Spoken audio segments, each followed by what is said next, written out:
Bagi kami poros deklarasi Prabowo Puan sudah jelas bahwa sikap kami mendorong agar terselaksananya pasangan Prabowo Puan Maharani. Prabowo sebagai presiden dan Puan Maharani sebagai wakil presiden. Menempatkan seorang Puan hanya menjadi cawapres, itu menurut saya mengecilkan PDI Perjuangan. Itu mengecilkan Puan Maharani bahwa seakan-akan kapasitas Mbak Puan, kekuatan elektoral Mbak Puan, walaupun partainya lebih tinggi dari Gerindra, itu hanya pantas jadi cawapres. Saya pikir chemistry antara Prabowo dan Puan Maharani sudah ketemu. Tinggal sekarang persoalannya adalah menyatukan energi partai dengan energi partai PDIP. Ketika dua partai energinya sudah ketemu, maka ini tidak akan sulit bagi Prabowo dan Puan untuk memenangkan pilpres ini. Buat Pak Prabowo, kalau langsung diidentikan dengan hanya Mbak Puan, pemilih PKB, pemilih dari Golkar, pemilih dari partai-partai lain, PKS, yang mungkin saja tadinya naksir dengan Pak Prabowo, itu kemudian bisa berpikir 1000 kali. Kami juga sedang berupaya bagaimana Pak Prabowo bisa betul-betul menjadi calon presiden di 2024 yang akan datang. Pak, kayak dinamika ada nama kader lain yang dideklarasikan menjadi capres, Gerindra melihatnya bagaimana, Pak? Calon presiden dari Partai Gerindra hanya satu, tunggal, namanya Prabowo Subianto. Saya rasa kalau hubungan dengan PDI Perjuangan mesra sekali gitu, ditujukan dari sikap Pak Prabowo bukan hanya ketika sekarang berkoalisi dengan PDI Perjuangan di pemerintahan, tetapi ketika Partai Gerindra menjadi di luar pemerintahan pun kita tetap Pak Prabowo terutama menjaga hubungan baik dan naruh hormat dengan Ibu Megawati Soekarno Putri. Saya to the point ya, problem pertama bukan tentang elektabilitas terlebih dahulu. Jadi kemungkinan bisa bertemunya antara jagoannya Gerindra dengan jagoan PDIP. Walaupun dari dulu orang banyak kemudian memprediksi itu. Kenapa? Alasannya adalah batu tulis. Kenapa menurut saya sulit? Pertama, agak sulit membuat sebuah logika. Partai yang perolehan suara tertinggi, minimal di survei dan 2 pemilu sebelum, itu kemudian harus ngalah menjadi cawapres dari partai yang suaranya ada di bawahnya. Saya pikir chemistry antara Prabowo dan Puan Maharani sudah ketemu. Tinggal sekarang persoalannya adalah menyatukan energi partai dengan energi partai PDIP. Ketika dua partai energinya sudah ketemu, maka ini tidak akan sulit bagi Prabowo dan Puan untuk memenangkan pilpres ini.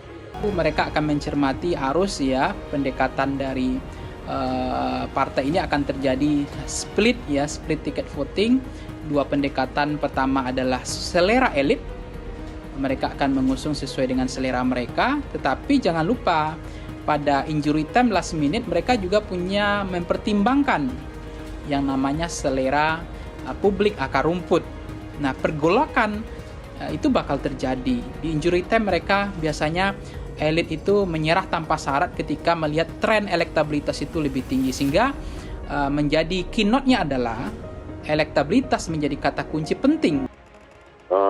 Gini, kalau Pak Prabowo pertama tentu kalau ini bicara tentang 2024 nanti, itu kan kalau syarat presidensial threshold-nya masih 20%, itu memaksa Partai Gerindra dan semua partai untuk harus berkoalisi dengan partai lain untuk berpasangan. Nah, misalkan salah satunya misalkan PDI Perjuangan yang menjadi pertimbangan kita untuk berkoalisi, tentu kan tergantung dari partai tersebut untuk mengusulkan siapa. Saya pikir Pak Prabowo sangat tepat untuk bisa menyelesaikan perekonomian bangsa karena beliau pakar ekonomi dan kakeknya juga pendiri Bank BNI.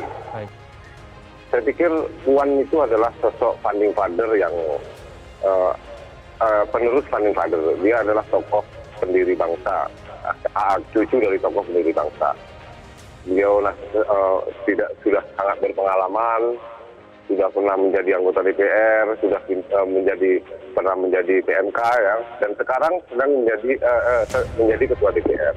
Ini yang syarat dengan pengalaman.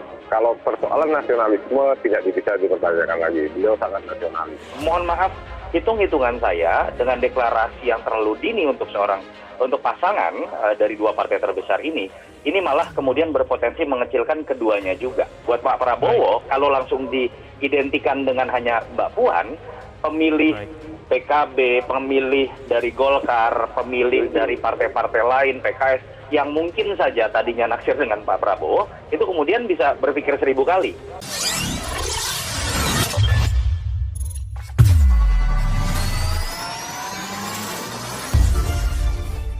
Deklarasi yang dilakukan sejumlah relawan mendukung ketua umumnya, Prabowo Subianto berpasangan dengan Ketua DPR RI, Puan Maharani pada Pilpres 2024 mendatang, membuat kaget Ketua Harian DPP Partai Gerindra Sufmi Dasko Ahmad. Dasko menyebut deklarasi relawan biasanya hanya mendukung satu calon, baik untuk dimajukan sebagai calon presiden atau calon wakil presiden. Deklarasi mendahului partai justru relawannya sudah berkoalisi tapi kita terus terang tidak tahu, ujar Dasko. Wakil Ketua DPR RI ini merasa deklarasi yang dilakukan relawan tersebut tidak lazim mengingat Pilpres 2024 yang masih lama dan langsung mendeklarasikan pasangan calon. Mudah-mudahan saja bahwa deklarasi yang kemarin itu baik, lanjut Dasko. Dasko menyampaikan partainya saat ini masih fokus konsolidasi internal melalui rapat koordinasi daerah yang akan membahas apakah Prabowo maju kembali sebagai calon presiden dari Partai Gerindra. Nah, pada waktunya kita akan tentukan apakah Pak Prabowo maju dan apakah kemudian Pak Prabowo menerima, lalu kemudian calon dari Partai Gerindra kita akan deklarasi, tegas Dasko. Sebelumnya, sejumlah relawan mengatasnamakan poros Prabowo Puan memberikan deklarasi dukungan kepada Ketua Umum Partai Gerindra Prabowo Subianto dan Ketua DPR Puan Maharani untuk maju sebagai calon presiden dan calon wakil presiden dalam Pilpres 2024. Kami terpanggil untuk menghimpun dan menyatukan visi, misi dan tekad untuk tampil dan bergerak bersama dalam mengambil bagian untuk mendorong agar terwujudnya kedua tokoh bangsa tersebut menjadi pasangan calon presiden dan wakil presiden RI periode tahun 2024 sampai tahun 2029, kata deklarator poros Prabowo Puan, Andianto. Deklarasi yang dilakukan sejumlah relawan mendukung ketua umumnya, Prabowo Subianto berpasangan dengan Ketua DPR RI, Puan Maharani pada Pilpres 2024 mendatang, membuat kaget Ketua Harian DPP Partai Gerindra Sufmi Dasko Ahmad. Dasko menyebut deklarasi relawan biasanya hanya mendukung satu calon, baik untuk dimajukan sebagai calon presiden atau calon wakil presiden. Deklarasi mendahului partai justru relawannya sudah berkoalisi tapi kita terus terang tidak tahu, ujar Dasko. Wakil Ketua DPR RI ini merasa deklarasi yang dilakukan relawan tersebut tidak lazim mengingat Pilpres 2024 yang masih lama dan langsung mendeklarasikan pasangan calon. Mudah-mudahan saja bahwa deklarasi yang kemarin itu baik, lanjut Dasko. Dasko menyampaikan partainya saat ini masih fokus konsolidasi internal melalui rapat koordinasi daerah yang akan membahas apakah Prabowo maju kembali sebagai calon presiden dari Partai Gerindra. Nah, pada waktunya kita akan tentukan apakah Pak Prabowo maju dan apakah kemudian Pak Prabowo menerima, lalu kemudian calon dari Partai Gerindra kita akan deklarasi, tegas Dasko. Sebelumnya, sejumlah relawan mengatasnamakan poros Prabowo Puan memberikan deklarasi dukungan kepada Ketua Umum Partai Gerindra Prabowo Subianto dan Ketua DPR Puan Maharani untuk maju sebagai calon presiden dan calon wakil presiden dalam Pilpres 2024. Kami terpanggil untuk menghimpun dan menyatukan visi, misi dan tekad untuk tampil dan bergerak bersama dalam mengambil bagian untuk mendorong agar terwujudnya kedua tokoh bangsa tersebut menjadi pasangan calon presiden dan wakil presiden RI periode tahun 2024 sampai tahun 2029, kata deklarator poros Prabowo Puan, Andianto.